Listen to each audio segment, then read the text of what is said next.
এবারের রাউন্ড ধাঁধা দিয়ে বাঁধা। ধাঁধা দিয়ে বাঁধা, প্রত্যেকের জন্য দুটো করে ধাঁধা থাকবে। সঠিক উত্তর দিতে পারলে 5 করে পয়েন্ট অর্থাৎ 10 অর্জন করবার সুযোগ আছে, তবে হারাবার ভয় নেই, কারণ এটাতে মাইনাস কিছু।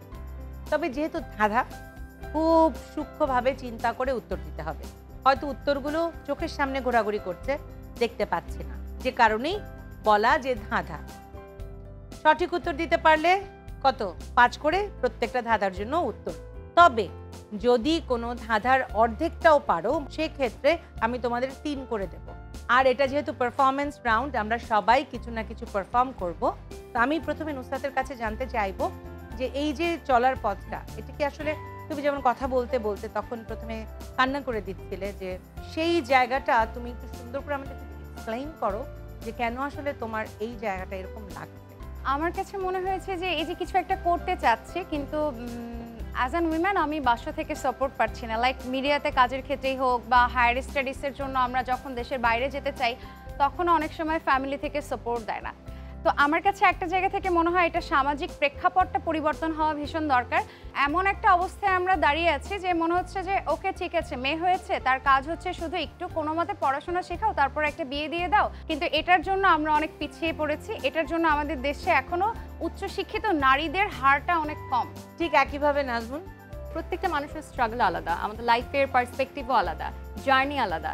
তো সেক্ষেত্রে আমারও একটা টাইমে এরকম জার্নি ছিল যে আমি রেডিও থেকে আমার উঠে আসা, রেডিওর অন এয়ারে আমাকে ঢুকতেও দেওয়া হতো না, যে আমি আর যে কখনো হতে পারবো না, আমি বাইরে দাঁড়িয়ে থাকতাম। বিষয়টা ছিল কনসিস্টেন্সি, আমার সততা। আমি বলেছি আমি এটা করবো মানে করবো, আমার সততা এখানে থাকবে। অনেকে বলে যে টিভিতে কাজ করতে গেলে হয়তো ভাই ব্রাদার্স দরকার পড়ে বা পরিচিত কেউ হয়তো প্রয়োজন পড়ে, বিষয়টা একদমই না। যখন আপনি কোনো কিছু সৎভাবে করবেন, আপনি সেটা জানবেন, আপনি জানেন যে নিজেকে আপনি কিভাবে তৈরি করেছেন, তখন আপনাকে ওই জায়গাটা অবশ্যই আপনি পাবেন, সেটা যোগ্য আপনি। তো আমি যদি এই জায়গাটা আজকে দাঁড়িয়ে থাকি বা আমি যে কাজ করছি, এটা সম্পূর্ণ বলবো আপু যে আমার নিজের একটা কষ্ট। এখানে আমি বলবো না আমার কোনো ভাই ব্রাদার্স বা আমার কোনো রিলেটিভস। তো অনেকেই ভাবে যে মিডিয়াতে ঢুকবো কিভাবে, বা আমারও তো এরকম ইচ্ছা আছে, আমি কাজ করবো কিভাবে। আমার তাদের জন্য ছোট্ট একটা মেসেজ যে আপনার কাউকে মানে দরকার নেই, আপনি নিজেই যথেষ্ট আপনার জন্য।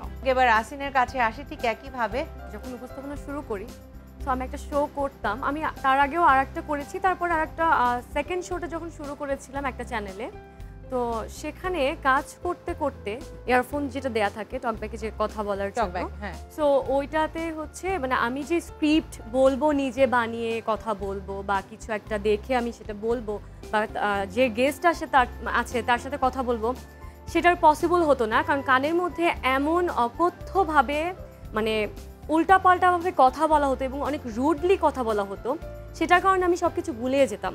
আর আমি অনেক বেশি জোরে কথা বা কেউ একটু রুডভাবে আমার সাথে বিনা কারণে কথা যদি বলে, তো সেটা আমি মানে খুব হার্ট হই সেই বিষয়টায়, মানে অনেক সফট আর কি আমার মধ্যে। এটার জন্য হচ্ছে আমি মানে সহ্য করতে পারি না। আর সেক্ষেত্রে আমি যেহেতু তখন নতুন ছিলাম উপস্থাপনার দিক দিয়ে, সো সাজিয়ে বলতে হলে তো অবশ্যই ব্রেনটাকে শার্প রাখার জন্য আমার তখন খুব বেশি হার্ট হয়েছিলাম। তো অনেক দিন আমি ট্রাই করেছিলাম যে কাজ করব, তারপর ধৈর্য ধরে কাজটা করব, যে এগিয়ে যাই সামনের দিকে। তারপর পরে দেখি আমি আর পারছি না, তারপর আমি হচ্ছে 2 বছরের জন্য একদম হ্যাং হয়ে গেছিলাম নিজে, যে কোনো কাজই করব না মিডিয়াতে। তারপর আমাকে ফ্যামিলি থেকে সবাই বলেছে যে তুমি একটা মানুষের জন্য কেন তুমি কাজ বন্ধ করে দিবে। সে বলেছে তুমি ওই কাজটা করবা না, লাগলে দেন অন্য কোনো কাজ করবা। ওদের কথা শুনে শুনে 2 বছর পরে আমি আবার স্টার্ট করেছি এই যে কাজ করছি, এবং আমি চিন্তা করেছি যে কারোর জন্য আসলে কেউ থেমে থাকে না। এবার সূচনার কাছে যায় ঠিক একইভাবে। তো আমার কাছে মনে হয় যে ছোটবেলা থেকে অনেক ছোট ছোট ধাক্কা খেয়ে খেয়ে এই পর্যন্ত এসেছি, এখনো ধাক্কা খাই, সবসময় আসলে মানুষ এসবের মধ্যেই থাকে। তো আমার ছোটবেলার কথা মনে পড়ে, তখন 7 বা 8 সালের কথা। আমি মাত্র আমার প্রাইমারি স্কুলের স্টেজ পার করে হাই স্কুলে পড়ছি, এরকম একটা সময় বাবার সাথে আমি জীবনের প্রথম কনসার্ট দেখতে গেলাম নওগাঁতে। ঢোকার গেটটাতে আমাকে বেশ একটা খারাপ অভিজ্ঞতার মধ্যে দিয়ে যেতে হলো। পেছন থেকে কেউ একজন আমার গায়ে হাত দিলেন, এবং তারপরে বাবার এত রাগ হলো, ওই জায়গাটায় মারামারি লেগে যাচ্ছে টাইপের অবস্থা। সেদিন আমার আর কনসার্ট দেখা হয়নি, ফিরে আসলাম। আমি তো তখন ছোট ছিলাম, ওই গল্পটা আমার জীবনে সারা জীবন মনে ছিল। আমি নীলক্ষেতেই বড় হয়ে, মানে আমার যখন স্নাতক জীবন, তখন আমি নীলক্ষেতের ওখানটাই ছিলাম। ওখানটায় ঢাকা বিশ্ববিদ্যালয়ের কত কনসার্ট হয়, আসলে কোথায় অনেক কিছু হয়, আমি কখনো কনসার্টে যেতে পারতাম না। আমি ট্রমাটাকে আসলে কাটিয়ে উঠতে পারিনি। এখন আমি লক্ষাধিক মানুষের কনসার্টের সামনে স্টেজে দাঁড়িয়ে কথা বলছি, এবং আমি যখন আত্মবিশ্বাসের সাথে কথা বলি, আমি যখন পারফর্ম করি কোনো না কোনো কোনায় আমি ওই ছোট্ট সূচনাকে দেখতে পাই, যে আসলে বাবার সাথে কনসার্টে গিয়েছিল এবং আশেপাশে মানুষের কাছ থেকে একটা খারাপ অভিজ্ঞতা নিয়ে এসেছিল। যাই হোক, এখন আমরা চলে যাই খেলায়, ধাঁধায় চলে যাই, তারপর আমাদের পারফরমেন্সে যাব। প্রথমে নুসরাতের জন্য ধাঁধা। মনে দেয় দোলা, এটা কোন খেলা? লাঠি খেলা। ওকে, দেখে নেই।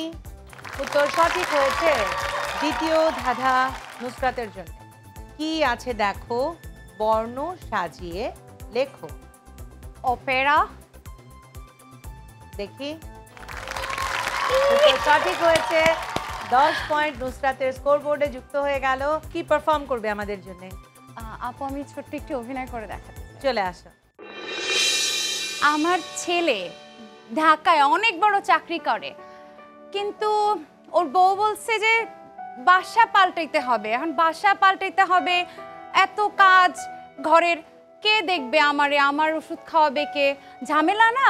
এই জন্য ওরা আমারে এখানে 1 সপ্তাহের জন্য রাইখা গেছে। হ্যালো, হ্যাঁ বাবা।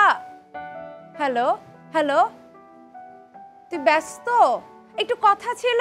হ্যালো, 1 সপ্তাহ হয়ে গেল জানেন, আমার তো এখন আমার ছেলে নিতে আসে নাই। কি বলেন আপনি? নিতে আসবে না কেন? আমি কেন এখানে মানাই নিব? এই পরিবেশে আমি কখনো থাকছি? একটা বাথরুম, একটা ওয়াশরুম, সবাই মিলে আপনারা যে কিভাবে একটা বাথরুম ব্যবহার করেন কে জানে। হ্যালো খোকা, বাবা 1 সপ্তাহ তো হয়ে গেল, 15 দিনে চলে গেল, তুই তো আমার নিতে আসলি না। তুই না বলছিলি যে কাজ হয় নাই, শেষ হয় নাই? বাসা পাল্টাইতে কি এতদিন লাগে? তুই ব্যস্ত? আমার একটু কথা শোন না। হ্যালো, ব্যস্ত বললো পরে ফোন দিবে।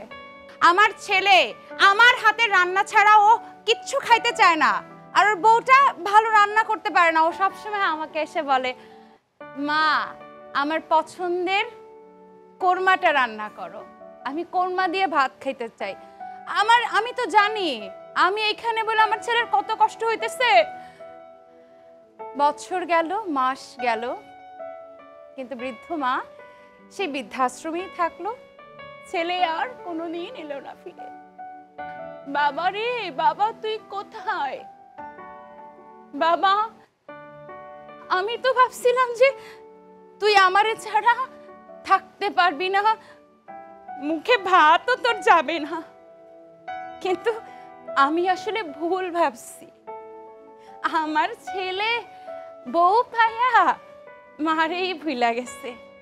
এমনটাই হয় না, একটা শূন্য স্থান আর একটা মানুষ পূরণ কইরা দেয়, আমরাই খালি মিশে মিশে কষ্ট পাই।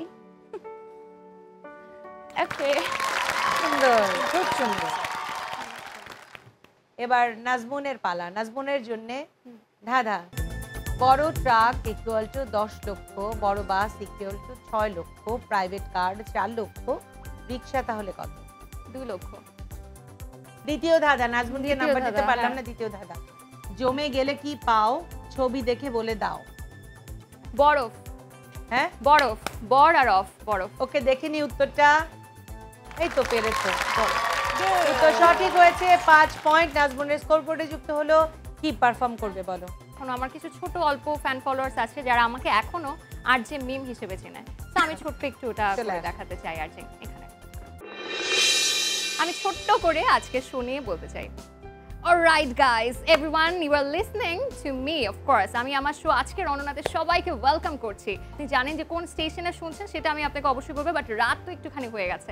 এই রাতের নিরাপত্তাকে আপনি সেলিব্রেট করতে পারেন আমাদের আজকের অননা শো এর মাধ্যমে, কারণ শোতে আমাদের আজকে কন্টেস্ট্যান্ট রয়েছে যারা গেম খেলবে, এবং গেমটা কিন্তু আপনি রেডিওতে শুনতে পারবেন, এনজয় করতে পারবেন।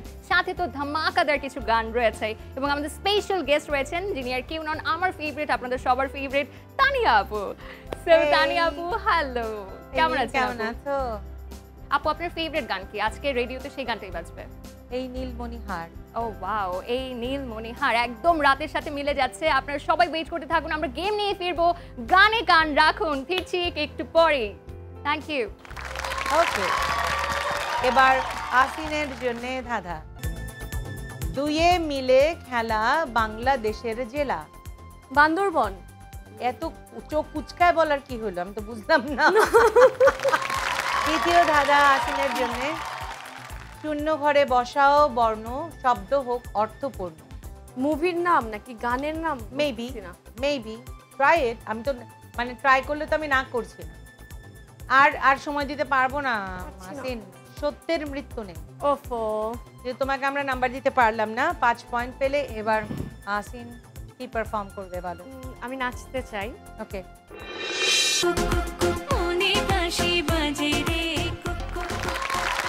সুন্দর। প্রথম ধাঁধা সূচনার জন্য, একটি সংখ্যা ও ময়মনসিংহের যেখানে কেটেছে কবি নজরুলের শৈশব।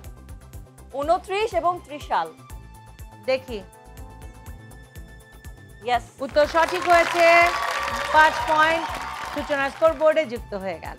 দ্বিতীয় ধাঁধা সূচনা তোমার জন্য, বুদ্ধি যদি থাকে ঘটে মিল পাবে অকপটে। তো কমন একটা জিনিস ওখানে থাকবে যেটাতে তিনটেতেই আছে। যাও যাও, এবার বল try তাড়াতাড়ি হচ্ছে। বলো, এটা হচ্ছে মাছ। কি? মাছ। আচ্ছা ঠিক আছে, যাও দেখে নি। পান্তা, পানকৌড়ি, Oh, no. শ্যাম্পান। শ্যাম্পান। কি পারফর্ম করবে আমাদের জন্য? ছোটবেলায় একটু ফিরে নিয়ে যাব সবাইকে। আমি একটা ছড়া শোনাতে চাই, আমার প্রিয় সুকুমার রায়ের একটা ছড়া। চলে আসো। শুনতে পেলুম পোস্তা গিয়ে তোমার নাকি মেয়ের বিয়ে, গঙ্গারামকে পাত্র পেলে জানতে চাও সে কেমন ছেলে। মন্দ নয় সে পাত্র ভালো, রং যদিও বেজায় কালো, তার উপরে মুখের গঠন অনেকটা ঠিক প্যাঁচার মতো। বিদ্যে বুদ্ধি বলছি মশাই, ধন্যী ছেলের অধ্যাবসায়।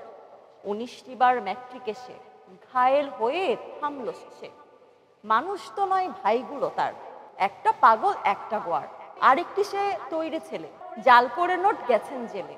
কনিষ্ঠটি তবলা বাজায়, যাত্রা দলে 5 টাকা পায়। গঙ্গারাম তো কেবল ভোগে পিলের জ্বর আর পাণ্ডু রোগে। যা হোক, এবার পাত্র পেলে এমন কি আর মন্দ ছেলে। Thank you. এই রাউন্ডের শেষে স্কোরটা একটু জেনে নেই। নুসরাত 30, নাজমুন 22, আসিন 33, সূচনা 39। নাম্বার দেওয়া শেষ, তাড়াতাড়ি চলে যাই পরের রাউন্ডে, কারণ পরের রাউন্ডে অপেক্ষা করছে অনেক অনেক নাম্বার এবং গিফট কিউটের সৌজন্যে, কারণ সেই রাউন্ড হচ্ছে অনন্যা নির্ধারণী রাউন্ড, অনন্যা কুইজ রাউন্ড।